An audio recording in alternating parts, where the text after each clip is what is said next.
What is up, guys, and welcome back to another video. And today we're going to go over 10 things you need to know before watching Wonder Woman. And before we start the video, I would like to announce we are having a giveaway for 2 tickets to watch this movie.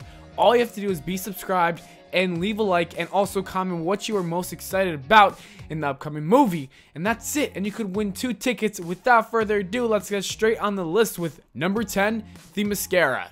While it seems that most of the new movie's plot will be taking place in the World War I era, it seems important to look at Wonder Woman's origin as well. We see in the origin trailer that the island home of the Amazonians, the mascara, will be featured in the movie.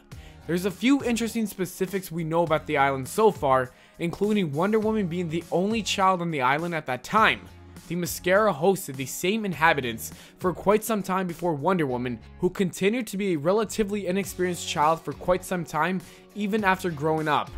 All in all, the island serves as some important backstory for the main character, as her origins aren't as well known to fans as many other superheroes. Number 9, critics are giving it positive reviews. It's obvious that the Marvel Cinematic Universe is light years ahead of the DC Extended Universe, and even DC knows that. With them trying to speed up the process and introduce films with overlapping characters such as Batman vs Superman and Suicide Squad, all the movies so far have been subpar. The poor writing and cramming makes all of them appear rushed in comparison to the Marvel movies. However, with Wonder Woman having advanced screenings for critics and reviewers, thankfully we can say that this might be the best DC movie yet. Twitter is flooded with overwhelming positivity from people who have seen it, saying it is funnier, more action-packed, more emotional, and more than what they expected. This makes fans excited for the future DC movies. Number 8, Greek mythology will play a big role.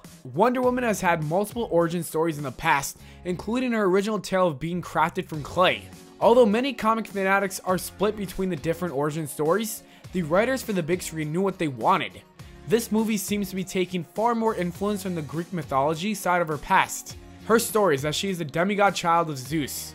There's a lot of speculation that Ares, a major Wonder Woman enemy in comics and another Greek god, will be making an appearance as well, as we haven't seen a confirmed glimpse yet of the God of War appearing in any English trailers yet. There's plenty of excitement among fans over what the headlining villain of the movie will look like. Overall, the decision to involve lots of Greek mythology seems like a pretty good call from the studio.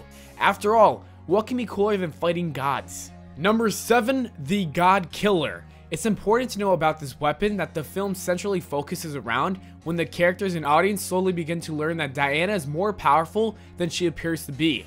God Killer, a one-of-a-kind sword with a lengthy mythical history, does exactly what the name says. It can kill a god. Zeus, the father of Greek gods, left the sword as a gift for the Amazonians as a means for killing Ares if he ever were to come. Ironically, the weapon could only be wielded by the strongest and most fierce Amazon woman. Not much else is known about God Killer because there's nothing like it in the DC Comics universe. Number 6, Entropy. It's important to know where Wonder Woman got her skills and training from. Robin Wright plays General Entropy, who along with her sister Queen Hippolyta were chosen among 5 Greek goddesses to rule the Amazons. They both built their vast and beautiful city of Themyscira, where all the Amazonians live.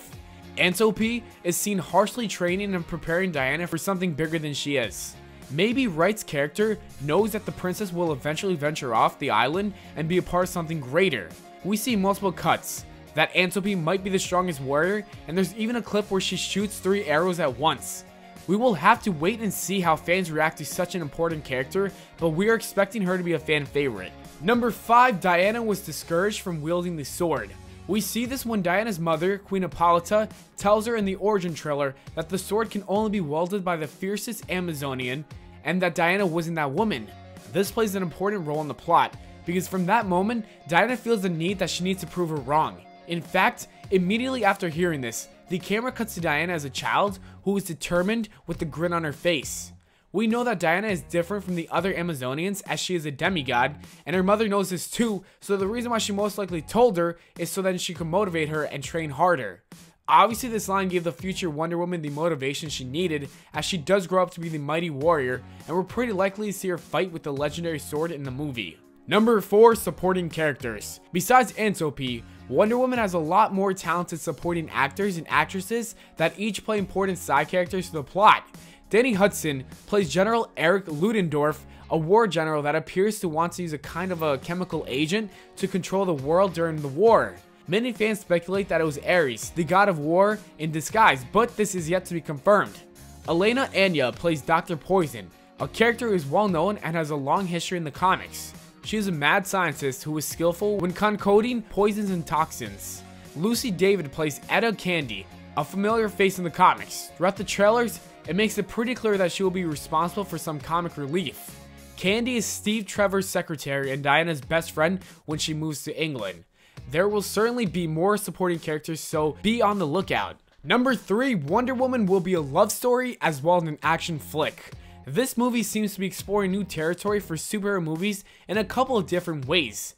Not only, as most people have noted, is it likely to be the first successful female superhero movie, but it is also on the short list of recent superhero movies to feature romance elements. We see this displayed front and center with the affection between Steve Trevor and Wonder Woman, and it's clear that their relationship will play a larger role in the movie from the many shots we see them interacting. The decision for this element to be involved was probably made to add some variety in the genre of action flicks that are nearly exclusively featuring explosions, fights, and one-liners. While this formula certainly hasn't failed the industry yet, many viewers are excited to see things mixed up a bit. Number 2, Wonder Woman fights in World War I.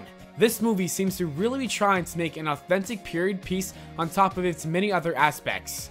Having much of the main plot focusing on the World War I times, this was intentionally done to separate the film from the seemingly overly done World War II movies of recent years. The dedication to making this film feel truly in the setting has included closing down Trafalgar Square in London to film, as well as having a massive budget even for a blockbuster superhero movie. All of this in hopes to fully immerse audiences in the time it's set. Despite all this work, director Patty Jenkins has said that the plot of the movie is far from more important than the setting because of its roots, and it's still focused on godly superheroes interacting with normal humans, even though they did a good job at recreating the time period. Number 1, multiple timelines. There has been a lot of speculation that there will be bits of the movie that take place in multiple timelines. The reasoning for this is because we know she fights in World War I, and that we also see her as a child on Themyscira, but also DC might want to further the plot in the present day to help the Justice League. Since Wonder Woman is basically immortal, she wouldn't have noticeably aged between these two times, and it would be important to see both her origin story and her actions in the present timeline. Although most of the film will obviously be showing Diana's upbringing to the beloved Wonder Woman, don't be too surprised if DC decides to throw in some scenes having to do with the Justice League or Batman vs Superman, especially since they are pushing this whole shared universe thing. And that is it for the video, guys. As always, I hope you all enjoyed. If you did, don't forget to leave a like and subscribe for more. Make sure to follow me on Twitter at Valenplana, and I'll see you all later.